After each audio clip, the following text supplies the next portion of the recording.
Joining me now is South Carolina Congressman Russell Fry. He's a member of the House Oversight and Judiciary Committees. Congressman, good morning to you. A lot to get through in a short period of time, but a government shutdown could hamper any process that is connected to being able to come up with a deal for Ukraine aid and also more border regulation. Your thoughts on how this plays out in Congress as we move forward in the new year?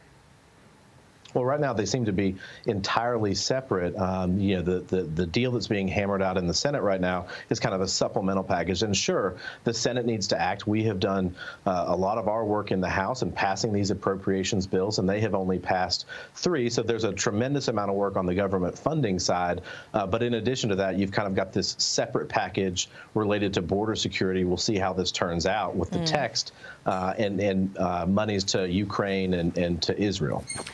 The issue with the border security is how are the Democrats proposing to secure the border? What would they be giving you in exchange for the aid? Is it just more agents or more funds for processing purposes? Or would it actually be to finish parts of the wall, close up the border, stop the migrants from coming through? I saw numbers from 10,000 a day that they're proposing. It would, diminish to 3,000 a day, some sort of compromise of that sort. Well, we'll see what the text ultimately reveals. Right now, I think the ball's entirely within the Biden administration's court. Look, I mean, they were the ones from day one that suspended construction of the border wall, eviscerated agreements between Guatemala, Honduras, and other countries. They stopped the Remain in Mexico policy. They've done everything to kind of eradicate this. Step one, in my mind, from a good faith standpoint, would be for them to reinitiate these policies that actually work. But the House has been pretty clear. Our position is H.R. 2, which we passed back in the spring. It will secure the border. It will toughen border security measures. And I think that's where ultimately I hope that this lands. Fair enough. The House Oversight and Judiciary Committee set to focus on the impeachment inquiry of President Biden in the new year. However, an MSNBC columnist is begging the GOP to impeach Biden, and here's why. He says the impeachment will push back and will backfire and will hurt Trump's chances while boosting Biden's chances. I guess similar theory every time the way the Democrats go after Trump, his poll numbers go up. So your thoughts on this?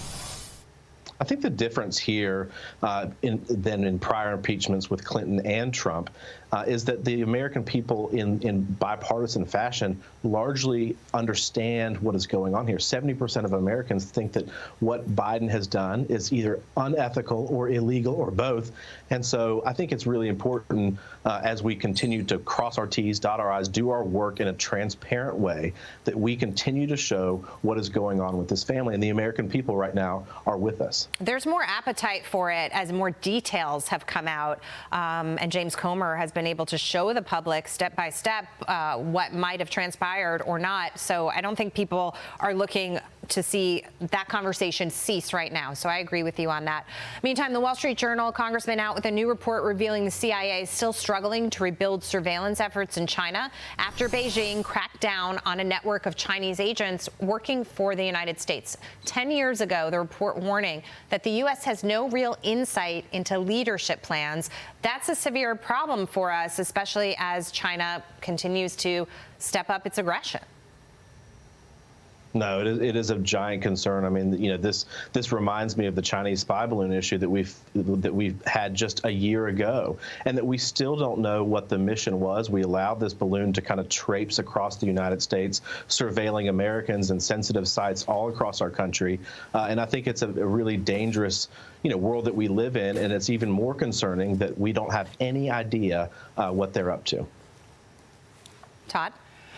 Great to talk with you, Congressman. My concern, and I asked this to an expert in foreign relations earlier, is do we have the capabilities to build up our infrastructure when it comes to CIA? Because we talk all the time about not meeting our military goals, right? Well, the best of the best often in the military go on to work in the CIA, oftentimes, especially when it comes to an important country like China, where we really do need eyes on the ground there in some way, shape, or form. So are you confident that our apparatus is going to be able to refill the numbers we need to have eyes in China when we need them? Because, yeah, I understand the Taiwan situation is at a critical moment right now, a critical juncture.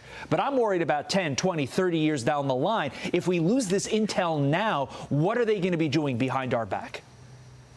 No, I think you're exactly right. And what we've seen, pretty rapidly with China is this growing escalation that they are initiating, against the United States. I mean, for a long time, they were kind of quiet about it, and we could surveil it. But if you've been to Taiwan, and I have, they will kind of tell you the same thing, that they were caught kind of off guard by some of the war rhetoric that seems to be coming from Beijing. And so it's really important that we solve our recruitment goals, that we get a handle on this, because that is the next frontier in this global struggle that we have, is what is going on in China.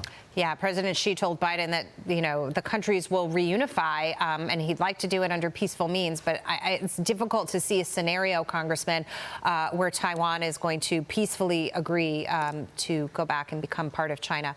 Congressman Russell Fry, great to see you this morning. Thank you for being here.